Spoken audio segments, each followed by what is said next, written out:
Le monde entier met la question de la nourriture à la première place. Tous tâchent de régler d'abord cette question. Ils travaillent et même se battent pour cela. Mais cette attitude vis-à-vis de la nourriture n'est encore qu'une impulsion, une tendance instinctive qui n'est pas entrée dans le domaine de la conscience éclairée. Seuls les grands initiés savent que la nourriture qui est préparée dans le laboratoire divin, avec une sagesse inexprimable, contient des éléments magiques capables de conserver ou de rétablir la santé. Non seulement physique, mais psychique, et d'apporter les plus grandes révélations. Mais pour cela, il est nécessaire de connaître dans quelles conditions ces éléments peuvent être captés et que le moyen le plus efficace est la pensée et le sentiment aussi. La pensée de l'homme est capable de retirer de la nourriture des particules subtiles, lumineuses, qui entrent dans la construction de son être tout entier. Et c'est ainsi que, peu à peu, il se transforme.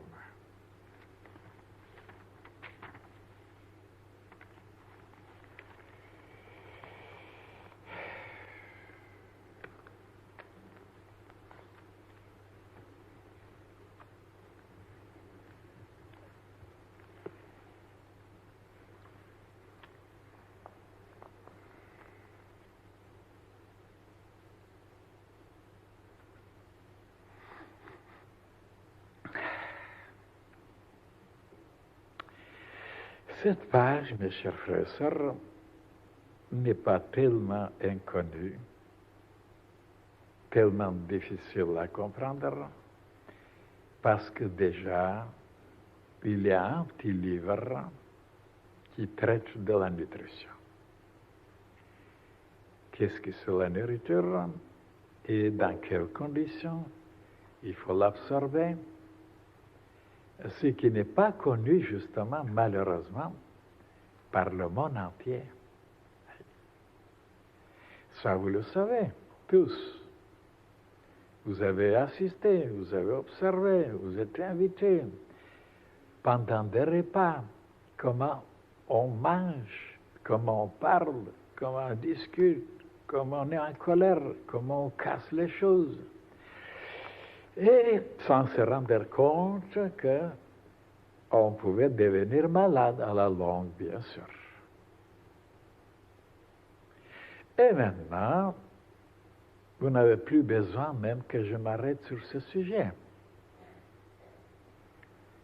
Mais quand même, étant donné toujours qu'il y a le petit frère qui n'a pas entendu ça, je vais vous révéler certaines choses, même peut-être de nouvelles choses, parce que la question de la nutrition, c'est quelque chose d'immense, de large, de vaste, de profond, d'intéressant, de scientifique.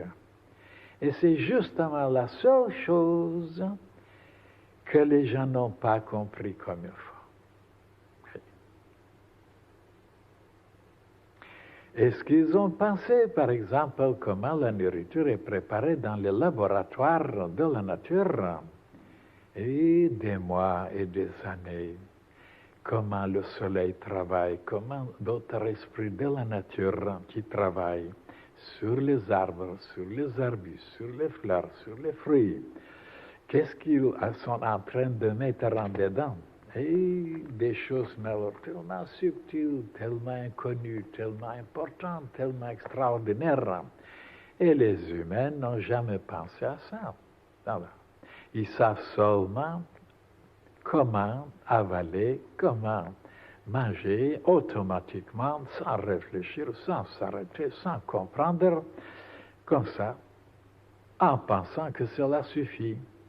Ah oui, cela suffit pour le côté seulement physique, physiologique, anatomique, oui, biologique, mais même dans ce domaine, ce n'est pas tout à fait suffisant. Parce que vous allez voir maintenant qu'il y a d'autres choses à révéler. Alors, qu'on ne connaît pas encore comment la nourriture est préparée dans les ateliers du Seigneur, c'est entendu, ils ne savent pas. Maintenant, bien sûr, la science étudie de savoir quels sont les éléments, quelles sont les vitamines, quels sont, n'est-ce pas, les matériaux en dedans, ils sont en train. Mais, dans ce domaine-là, ils ont trouvé quelque chose, ils ont fait quelques découvertes, mais la façon de manger est inconnue pour eux. Ils savent beaucoup de choses maintenant, mais pas tout à fait, bien sûr. Quelles sont les propriétés, quelles sont les vertus, les qualités des légumes, des fruits, ainsi de suite. Il explique même, il y a des livres tout entiers. Mais la question n'est pas là seulement de savoir. Nous ne sommes pas tellement obligés de savoir tout ce qu'il y a dans la nourriture. Mais de savoir comment manger, alors ça c'est la chose la plus importante. Pourquoi? Parce que si nous mangeons convenablement, dans les conditions les plus merveilleuses, les plus nécessaires, c'est l'organisme lui-même qui se charge de retirer, de classer, de distribuer, d'éliminer certaines choses, d'arranger, de combiner. Il est capable de faire des choses inouïes que la science n'est pas arrivée encore à égaler l'organisme humain. Donc, l'intelligence cosmique a mis dans les cellules, dans les organes, mais alors des qualités, des possibilités, une intelligence, des choses inouïes. Comment ils connaissent toute la chimie, ils connaissent toute la physique, ils connaissent toute la biologie, et qu'on considère qu'ils sont instinctifs seulement, qu'ils sont stupides, qu'ils sont ignorants, et que l'homme est seulement l'intelligent. Et comment l'homme n'arrive pas à faire les mêmes choses que ces cellules-là, qui sont alors des chimismes alors extraordinaires. Alors la façon de manger est la plus importante que de savoir qu'est-ce qu'il y a dans la nourriture. Bien sûr, c'est indispensable, ça je ne nie pas. Mais un jour, on le saura, on découvrira. Ça c'est inouï. Mais de savoir maintenant comment manger, c'est la chose la plus importante. Et maintenant, comment manger?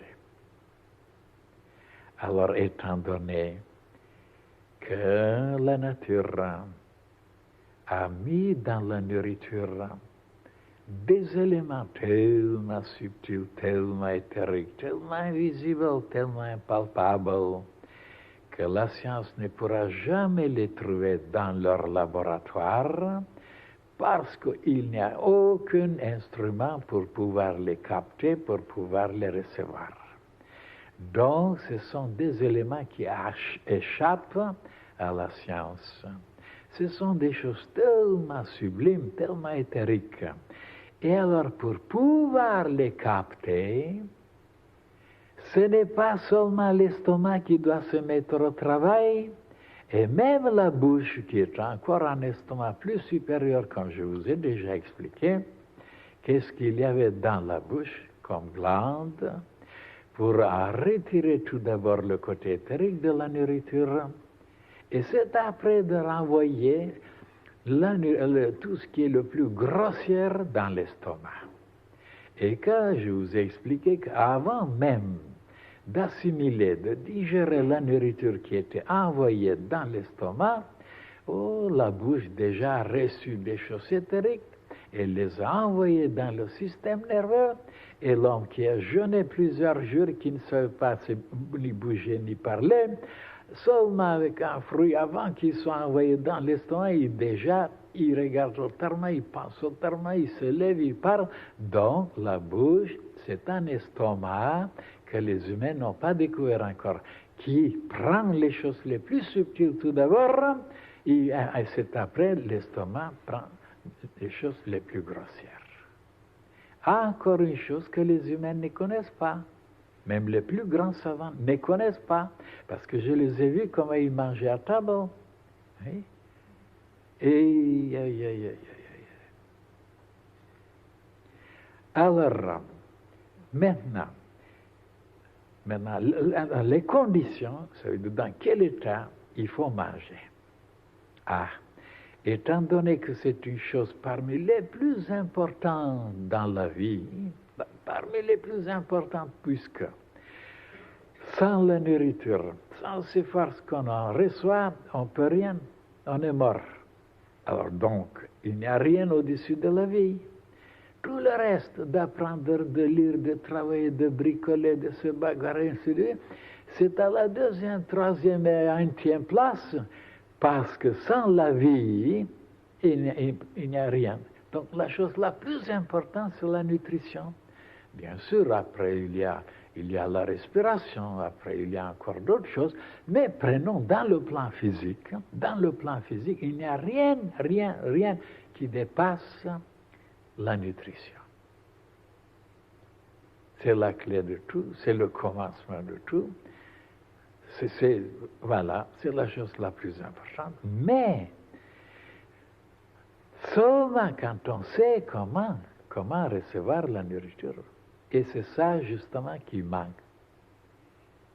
Il mange automatiquement, il mange mécaniquement, il mange inconsciemment, il mange dans n'importe quel état psychique. Quand on est ennuyé, quand on est en colère, quand on est perturbé, quand on est désaxé, toujours on mange à ce moment-là, et sans se rendre compte que la digestion, les captations, les absorptions ne seront pas idéales.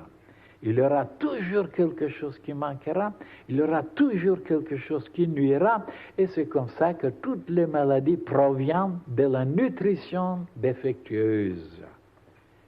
Oui. Bien sûr, il y en a encore d'autres choses aussi dans le domaine du sentiment, dans le domaine de la pensée, mais beaucoup de maladies proviennent de la façon défectueuse de manger. Et maintenant, la lumière que je peux vous projeter maintenant là-dessus, c'est de savoir maintenant dans quelles conditions on peut manger correctement.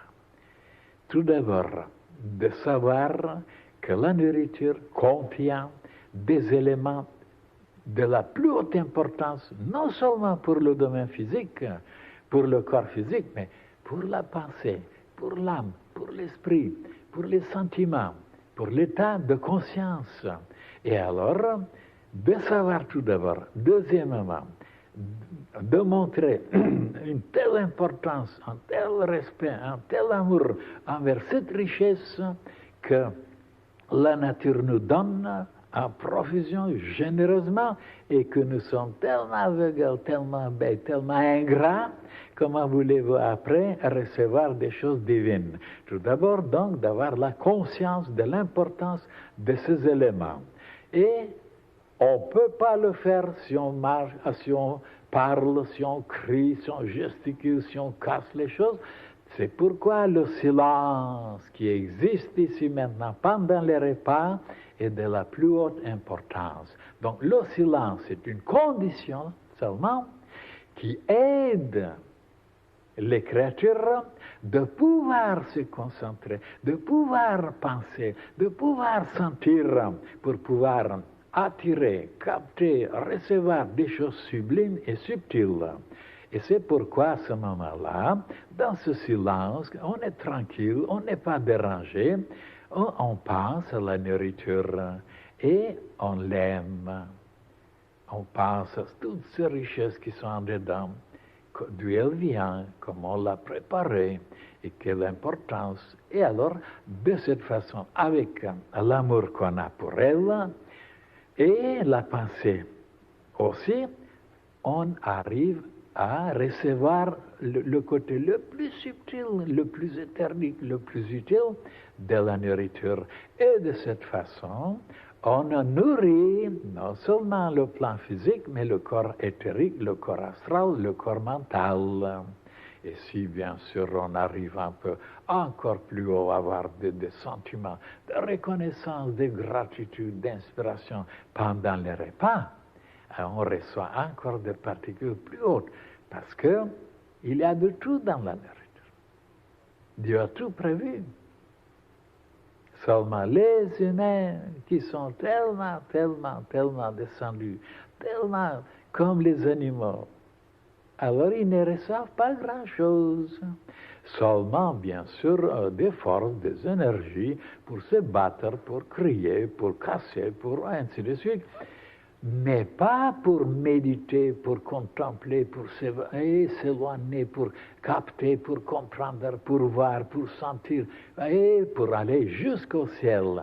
Ils n'ont pas ces possibilités. Pourquoi?